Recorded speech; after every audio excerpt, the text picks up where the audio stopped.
किसी की भी चोरी हो जाती है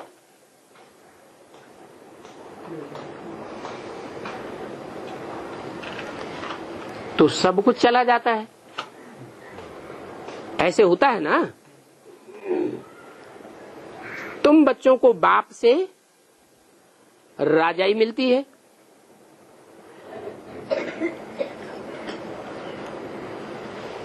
विश्व की राजाई मिलती है, बादशाही मिलती है,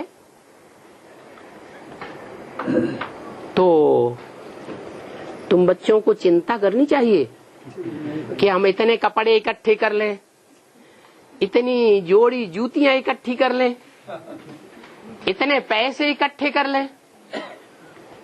ये चिंता रहनी चाहिए। क्यों? अरे हमको बाप से विश्व की बादशाही मिलती है तो क्या कपड़े आदि नहीं मिलेंगे? है?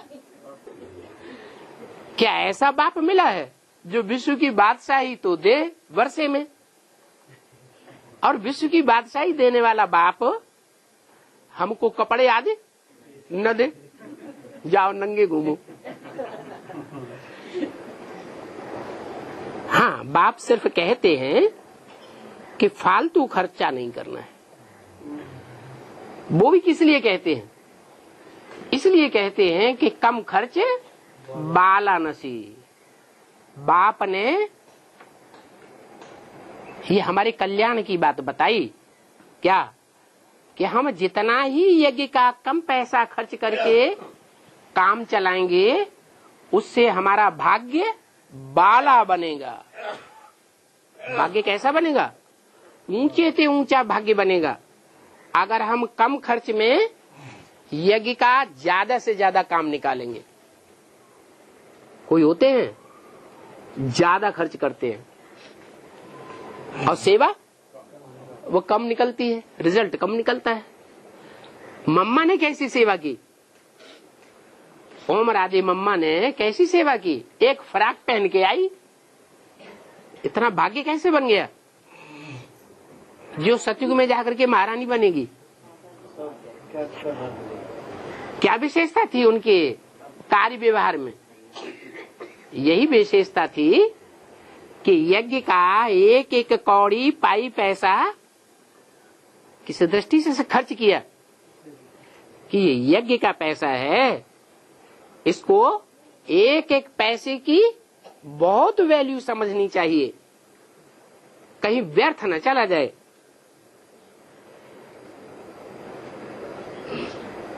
क्योंकि जो भी पैसा यज्ञ में आता है उसमें बहुत पैसा कुछ ऐसा होता है जो माताएं, अबलाएं बड़ी मुश्किल से पैसा निकाल करके यज्ञ में अर्पण करती है। क्या? एक एक पैसा निकाल करके माताएं यज्ञ में बड़ी भावना से देती हैं, मदद करती हैं। और किस लिए मदद करती हैं? वो पैसा फालतू कुछ बातों में खर्च कर दिया जाए है?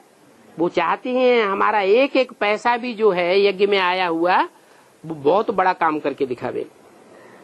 क्योंकि अबलाएं मदद करती हैं ना स्थापना, स्वर्ग स्थापना के कार्य में, उनके पैसे फिर यूं ही बर्बाद नहीं करना चाहिए। क्यों ही? यूं ही माने कैसे? कि उन्होंने जो पैसे दिए हैं वो श्रीमत के बरखिलाफ काम में न चले जाएं। जैसे श्रीमत है कि तुम बच्चों को महलमाड़ियां अटारियां प्रॉपर्टी नहीं बनानी है अपने नाम से। क्या?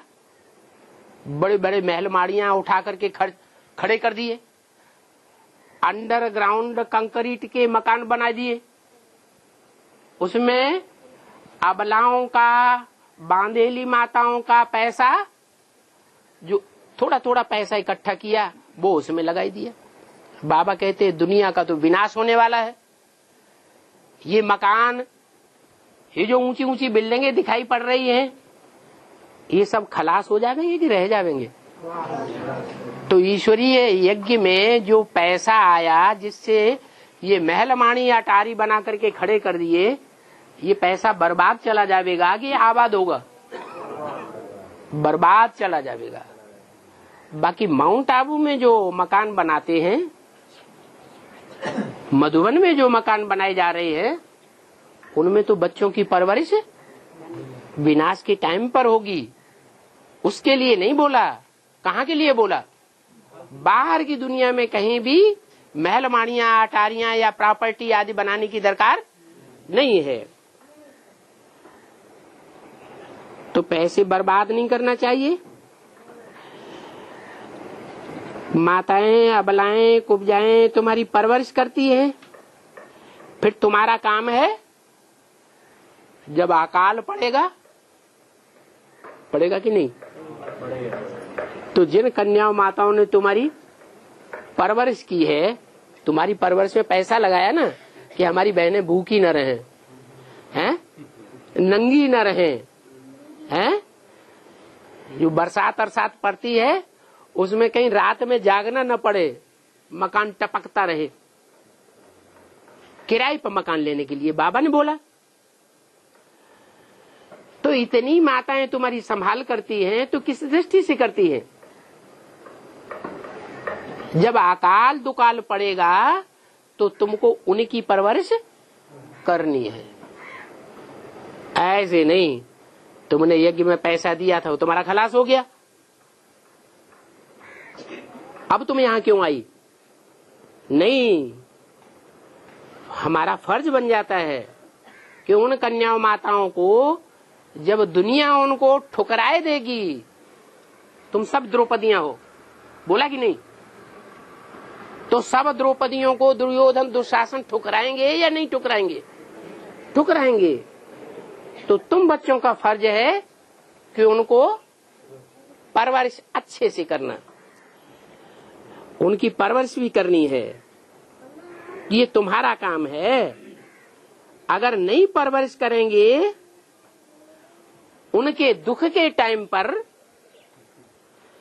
तो 100 गुना पाप बनकर के तुम्हारे सिर पर चढ़ जाएगा।